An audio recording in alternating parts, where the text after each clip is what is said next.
À pied ou à vélo, ils ont été contrôlés en situation d'infraction au code de la route. Au lieu de payer une amende de 135 €, cette vingtaine de personnes pouvaient bénéficier de cette formation à la sécurité routière de 2 heures au tribunal de grande instance de Versailles.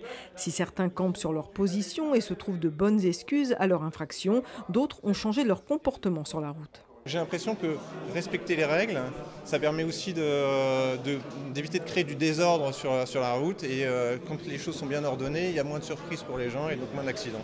Avant cette réunion, j'étais encore un peu rebelle, un peu comme tout le monde. Là, je ferai un peu plus attention. Ouais.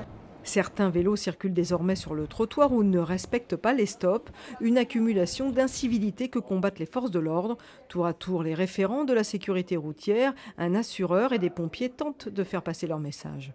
Le conducteur de vélo, pour lui, il n'y a pas de loi. Ils font n'importe quoi. Donc pour eux, le vélo, c'est traditionnel, on peut rouler, on peut faire les feux rouges, on peut tout faire. Venir ici et d'écouter qu'il y a une réglementation, pour eux, c'était une surprise dans un premier temps.